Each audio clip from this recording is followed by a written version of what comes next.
Hello Total War gamers, my name is Deacon and welcome to a new campaign series in Empire Total War, and we'll be playing as the United Provinces at the maximum campaign difficulty and battle difficulty with 4 starting regions in Europe, 1 in India and 2 in America. Which is nice about the United Provinces, they are basically everywhere. We're not asking for advice or help, nor do we like to see the CPU moves. No automatic city management and no battle time limit. It means that we can fight sea battles at triple speed and still win it. Because usually I do need a little bit of time to beat bigger fleets against improbable odds. And if I don't tick that off, then we would lose those fights. Then, in terms of victory conditions, we're going to go for a short campaign, which means reaching our objectives by the year 1750. If we were to play a long campaign, then that would add another 49 years and a couple of regions. 25 regions for the long and 15 for the short. Now, usually 15 regions isn't all that difficult. The hardest thing would probably be to be at war with Britain, as they are our ally, neighbor and trading partner at the beginning. So that wouldn't be nice, to be at war with them soon. So we'll save them for last, and the rest shouldn't be too hard. And we can, as we go, I usually tend to set my own particular goals that I like to reach in a game. So a long campaign, I probably wouldn't play it out until the end. The short campaign, that would be very doable. Let's see how we fare, if this is still fun. It's an older game. I have the music a bit loud, so I'm gonna reduce that once we're in the game. And let's get started. As I said, it's an older game. But it has its charm. It has a huge map, much larger than Napoleon, graphic wise, and for the rest I think Napoleon is a superior game, but in terms of campaign gameplay I much prefer the mechanics that Empire has, including the technologies that you can develop. Your first priority should be to defend your home region against the Catholic Spanish, who are seeking to destroy Protestantism and restore superstition and fear to the land. Following that, capturing Flanders would not only expel the Spanish from Northern Europe, it would also unite all Netherlanders under a single banner. It's important to make and maintain alliances with other Protestant nations. You're already allied to Britain by virtue of William of Orange's position on the throne of England, and the military might of Prussia could make them an important ally. You should also try to expand your colonial possessions in the Caribbean Sea. Trade is an essential part of Dutch culture, so keep sending Indiaman merchant ships to the trade theatres in the South Atlantic, East Indies, off the coast of Africa, and your colonies in the Caribbean and Ceylon. Maintain a navy to patrol your sea trade routes and protect them from attack. Oh, well, that was that. As I said, we are in 3 different areas of the map. Well, obviously our first challenge and problem is Spain, which has an army that we can beat. However, war with Spain means war with France, and for now we aren't really prepared for France. So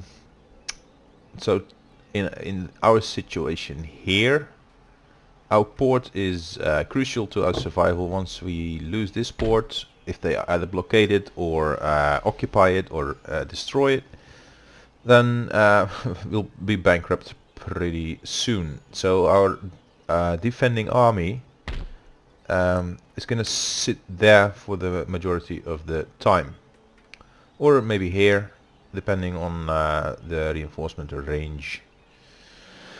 But we're going to need to defend this port. And also, if this is our only region in continental Europe, if we lose it, we lose a campaign. Het blijft altijd geheim. So, bron van cultuur en kennis. a source of culture and knowledge, which will always remain secret, he said. In fact, Dutch is my native language, so there's a thing there. Not only do I like to have access to all theaters, I like to have quick access to all the trade nodes. It's quite doable to monopolize all the different trade areas, save for the trade node that has already been taken by Portugal, whatever it is. I think it's Portugal over there.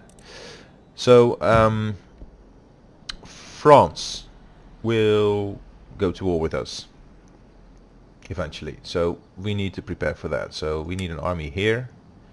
It is going to need a general and reinforcement forces from Curaçao.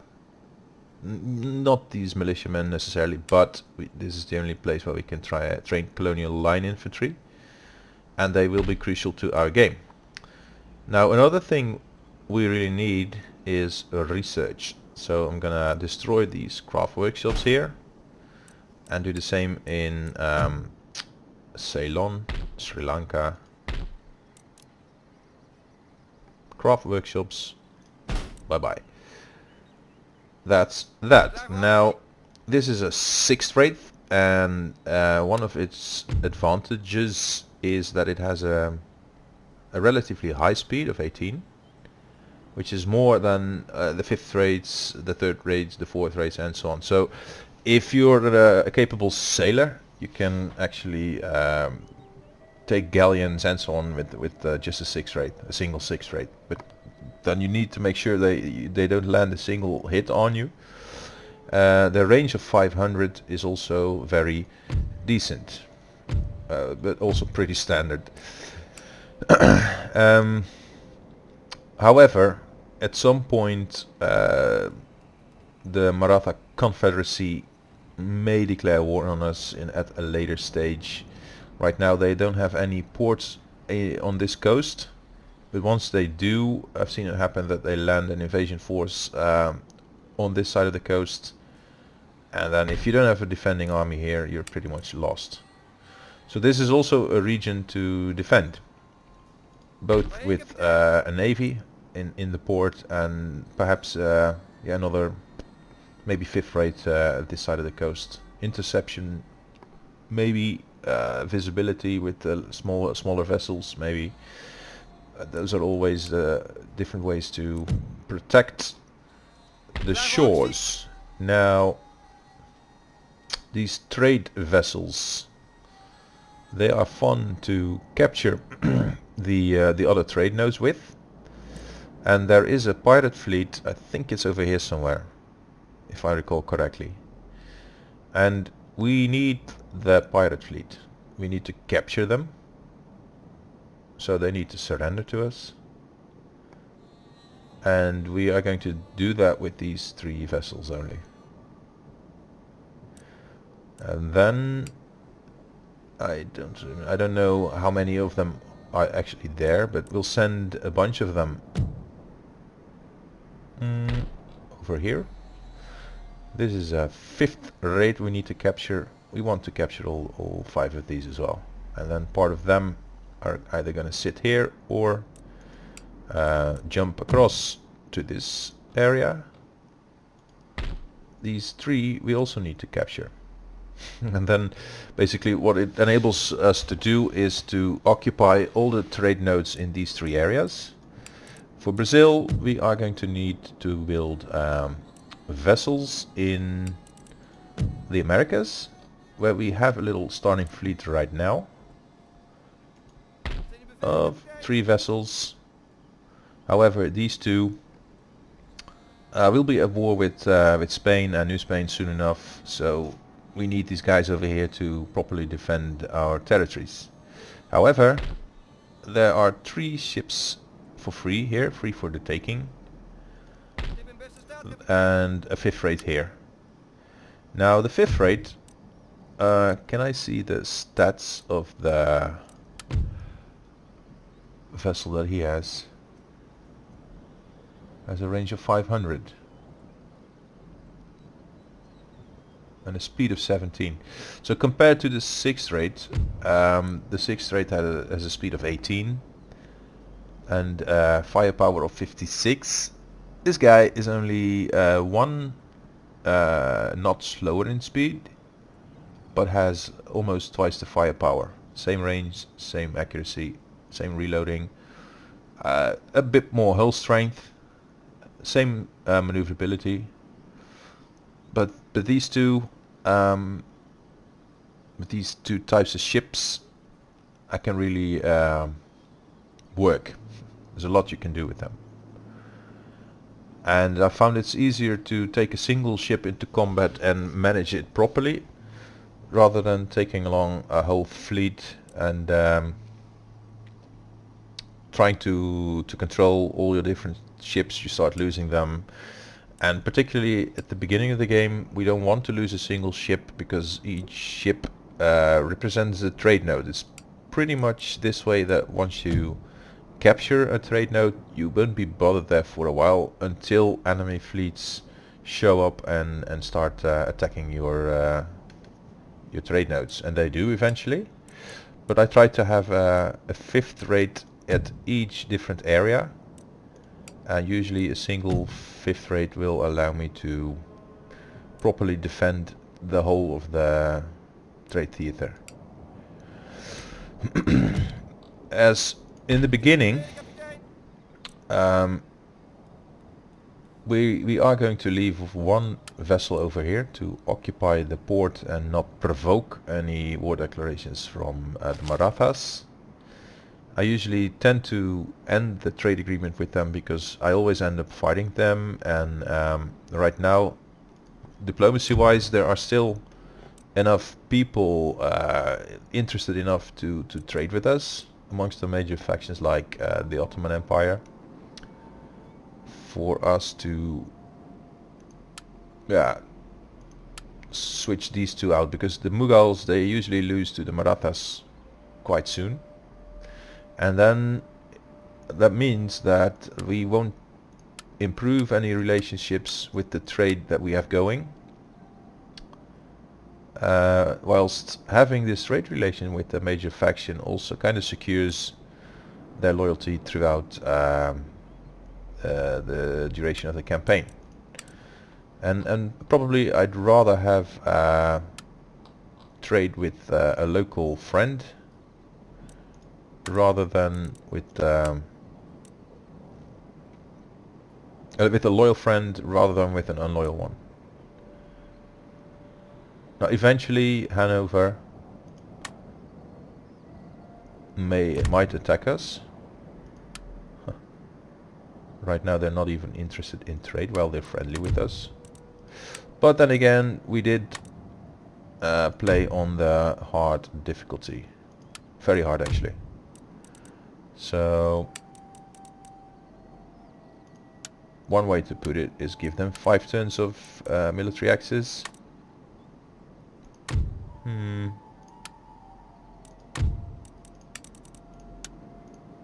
Maybe 10. They won't declare war on us the first 10 turns. And then there's also the technology trading, but they don't have any. So should I ally with them?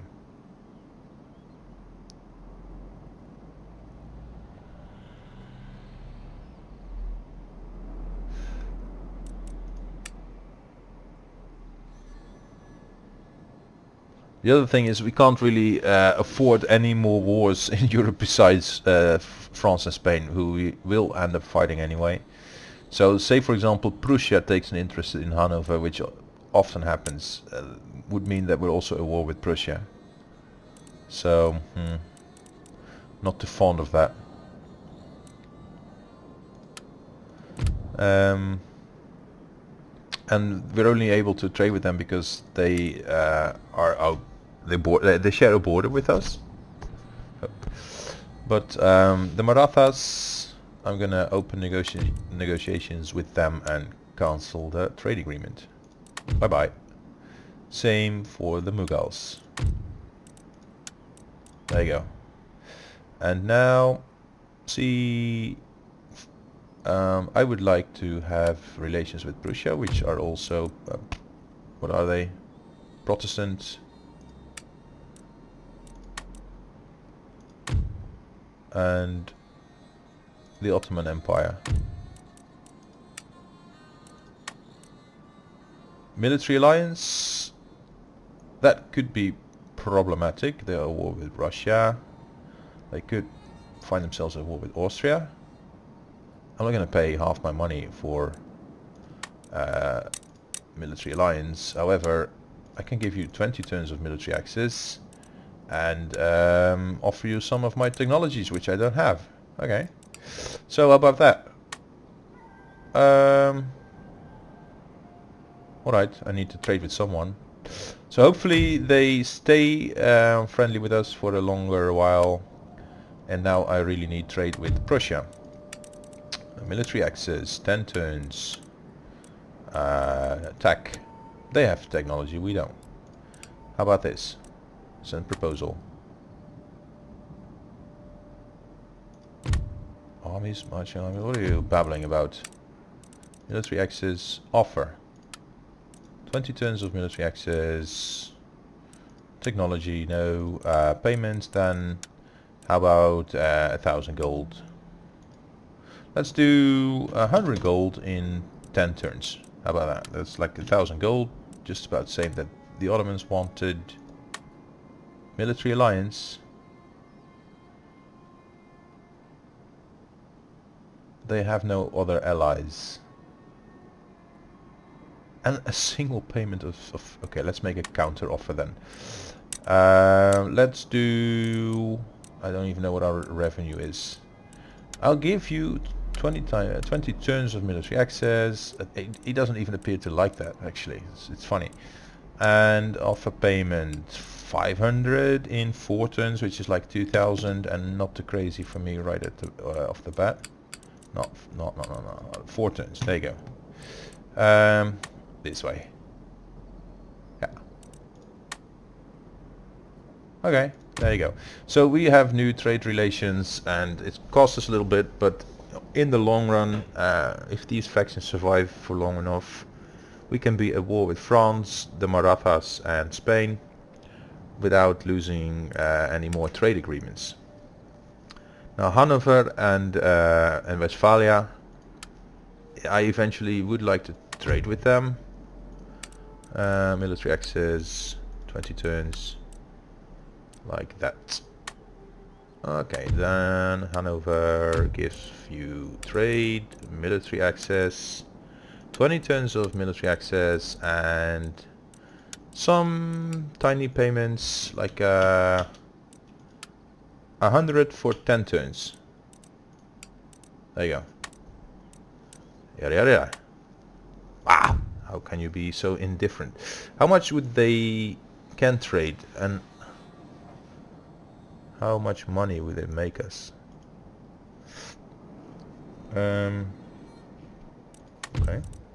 trade agreement, payments, offer payment, repeated payments, 150 for 10 turns is like 1,500 gold. I'm gonna try again. Trade, military access, regular payments, offering 200 gold for 15 turns. What the heck? We're in it for the long run, aren't we?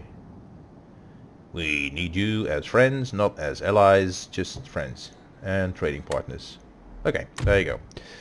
And then, last but not least, military access, technology, no, payments, offer, repeated, 150 for 15 turns. Is that what I said to the other guy? Hanover? I don't recall. But let's see. Yep, there we are. Now, money-wise, we have an income of 4k still. Our trade revenue is simply a lot of money. 4k. Almost double our tax income. That's how important trade is for us. It also means that we need to keep the trade theaters secure, because any pirate at any trade theater that is raiding the trade routes actually diminishes our income at the capital. Now let's see, governor wise, can we do better than this? Repression is stuff we need in India and in America. This reduces naval costs, which is excellent. Treasury, this is also excellent. Well, we won't beat that. Now this naval guy doesn't have any saving graces except for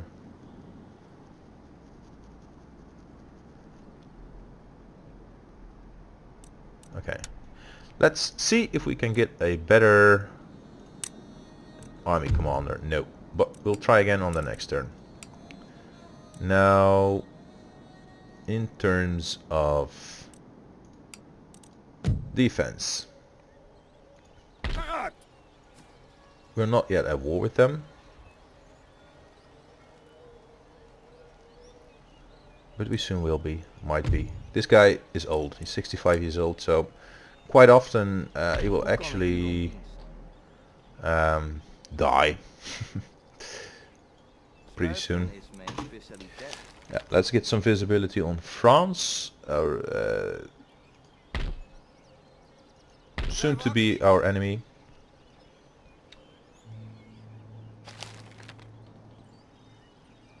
I wonder if we should declare war on them right away. Or not. However, this 5th raid can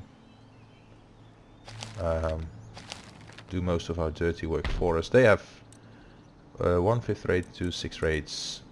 It's tempting.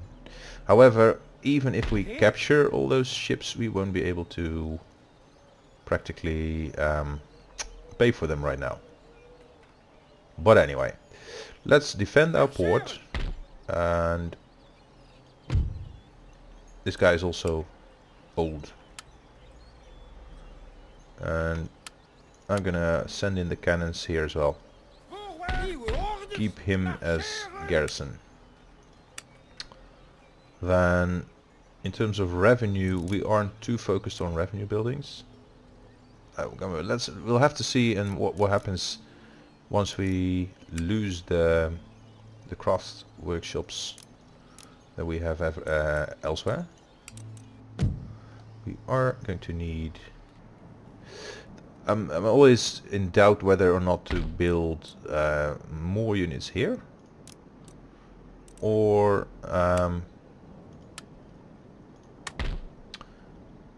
there and then ferry them across. But at least for now we have superior numbers, and the next turn will be even wealthier.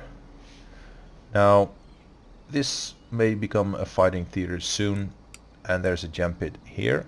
There's another one over here that's gonna do the same stuff for us. So that one comes first, and the other one can come later. And we'll have to see whether or not we can actually keep this. Now, construction wise, we're pretty much broke right now. We want colleges that are also going to cost us money, so that's also going to be a thingy. And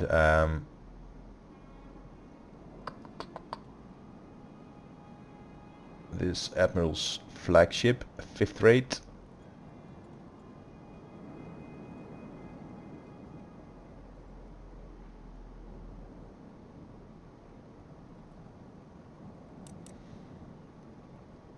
It's going to capture this fleet. We have to plan ahead just a little bit. I'm going to take on with this 5th rate, take on this stack here, and it gives me a 5th rate flagship. was here.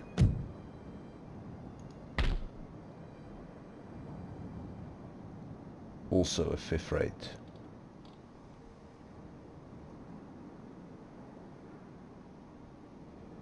And these guys can be pretty nasty because they have the guns that fire forward.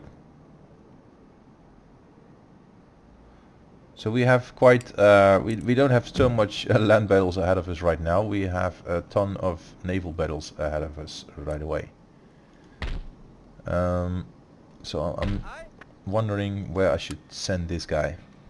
I think I'm gonna send this 5th rate over to this theater and capture these guys, whilst the 6th rate here is taking over this theater, whilst the flutes here take over this theater, and the Brazilians is a matter of just sending over more vessels. And we have 4 spots to capture here. 3 of them are here. 1 of them is here, so that's 4. And the 6th rate is going to stay here and secure the area. If that makes sense. In terms of numbers, these 3 plus 1 that's coming to overtake them is 4. And there are 5 trade nodes here. What happens though usually is they sometimes get into an early engagement and lose one of their Quebecs. So if that happens, we won't have enough ships to fill all the trade nodes. However, we have not here. We have 1 surplus unit, because I want to have something occupying the port. That's going to be this one.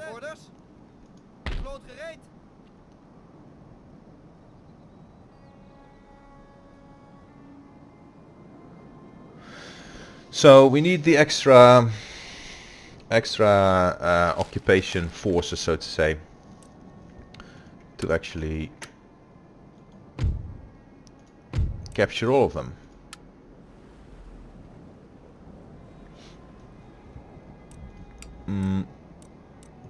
Now here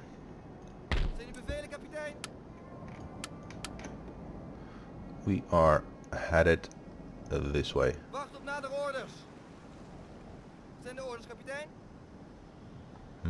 Nothing there. Er zijn gehezen. Orders. Orders ontvangen. Wacht op nadere orders. Waarheen, kapitein?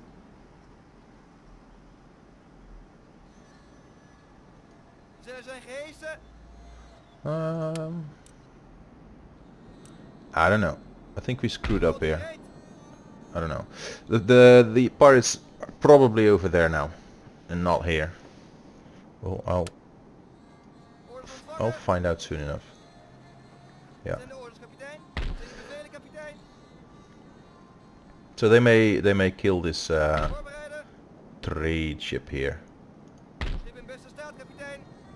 or even more of them. Well, whatever happens, what is here can stay here. So we have 2 ships here, 3 actually. So we have a surplus of 2. We can lose 2 ships, and then we capture a bunch of them as well. So these guys should have probably gone here and blocked off the approach of the pirates this way.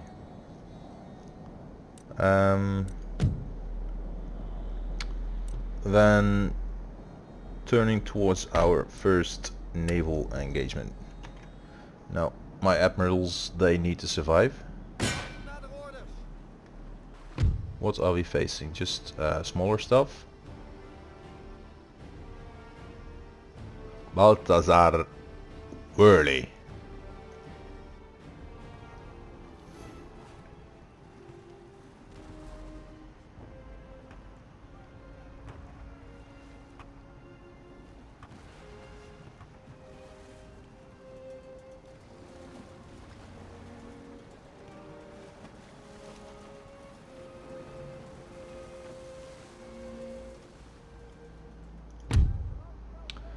And let's see, where is the wind?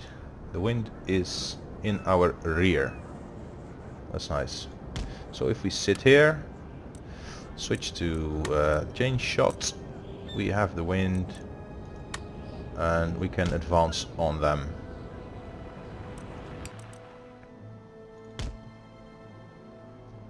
They are steering towards us against the wind. So let's see where they go.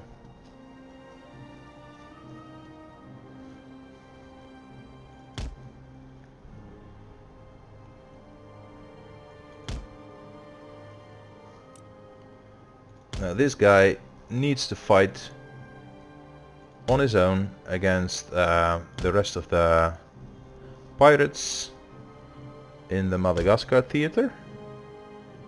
So he really can't afford to lose anything.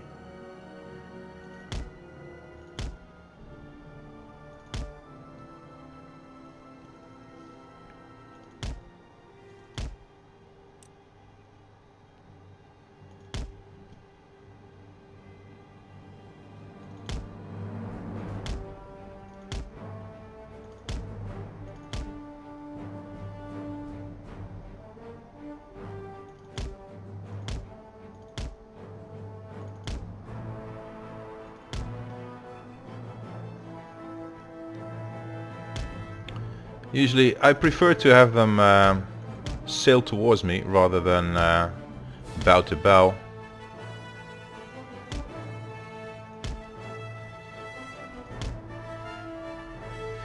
But if he loses a mast, just like now, then we've slowed him down sufficiently to really start taking them apart. Now there is an edge to this map somewhere.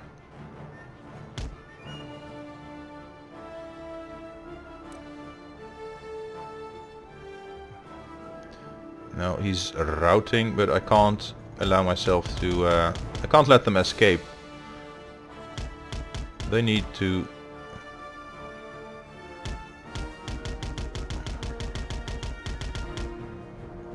they all need to be captured.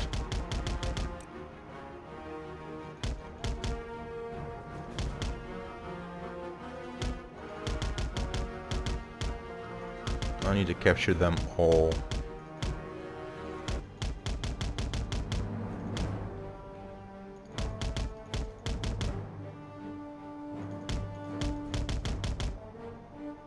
Now he surrendered, so did he. Just one remaining.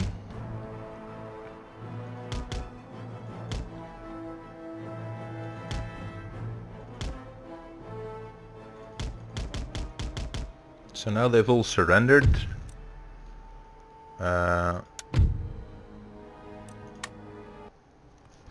And I don't think we lost too much.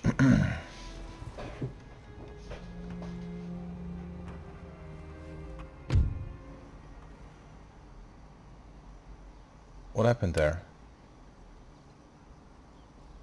Did we sink one? With just chain shot? I didn't notice. Anyway, that creates a little problem. Nothing too crazy though. It means that we're gonna have to train a sloop here. Or actually, yeah. It's the cheapest of the two, and it's already in one turn, so we don't lose any more turns. Now this navy, these two guys are going to Brazil.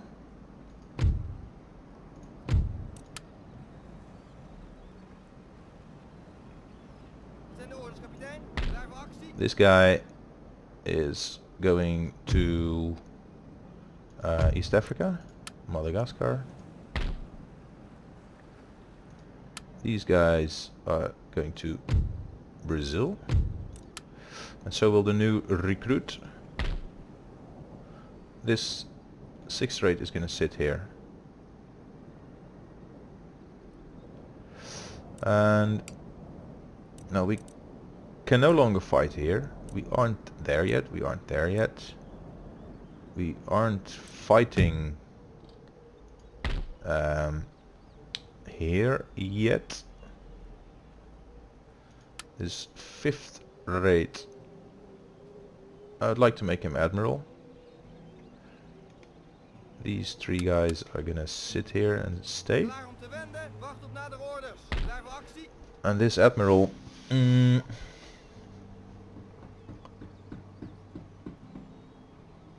we will have, there's 1/5 rate already here that we can capture with our 6th rate. Here's a 5th rate that we can capture with our 5th rate. So then we'll have 3.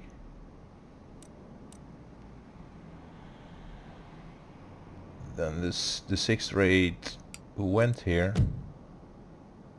can't really stay here, because otherwise we won't have anyone defending here. We need something better than a sloop to defend Ceylon. So a flute is a decent ship. It won't win us the world, but there's things you can do with it. So where would I like to have it? Ceylon? We have 2 in the East Indies. There won't be anything really in Brazil, except for sloops and so on. So he's gonna do defense duty in the Brazil trade theater. These guys are gonna eat up all of France and Spanish fleets that are coming our way here. And right now I think we'll lose money. We're recruiting another sloop. We're recruiting 2 units of infantry. What do they cost in terms of upkeep? 260, like 500 per turn. I have no idea what the craft workshops are doing for us. Can't really tell. Anyway, also we're recruiting here, so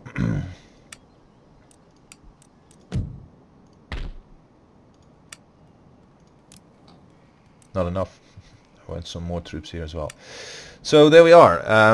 I think this should conclude our first episode. If you are curious how I'm going to beat all those fleets, capture all those trade nodes, set myself up with pretty defensive positions in all 3 trade theaters, please do come back and watch my second episode. I hope you've enjoyed the video. So feel free to share it with your friends if you like these this kind of opening moves for this particular faction. And I'd like to hear from you how your playthroughs have gone, which the challenges have been, and where you think I should go. Like, share, subscribe, comment down below, visit me on my Patreon, and see you in the next episode.